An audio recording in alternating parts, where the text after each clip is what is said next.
Trading, it seems deceptively easy, doesn't it?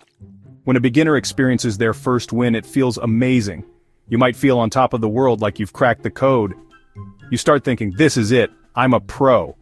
But then, something unexpected happens. You take bigger, bolder risks, and lose it all. So what's the real secret to successful trading? It's not about making money, it's about trading well. Think of trading like a professional scuba diver. What's the first thing you learn as a diver? To monitor your air supply, right? Without attention to that, you're in danger.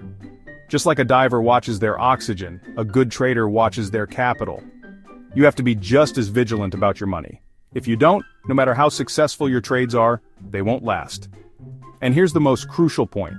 You have to recognize and eliminate the fantasies that often cloud your judgment in trading.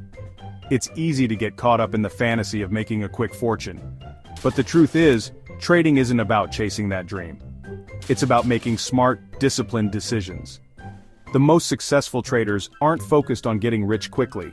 They know the key to long-term success is consistency, discipline, and risk management. It's about building a strategy, knowing when to take profits, and most importantly, knowing when to cut your losses. This is how you protect your capital and stay in the game for the long run. So remember, successful trading isn't about making big wins. It's about creating a plan, managing risk, and maintaining a level head. Stay grounded, and you'll build a foundation for real success. Thanks for watching. If you find this video helpful, be sure to like, subscribe, and hit the bell for more trading tips. Keep trading smart, and I'll see you in the next video.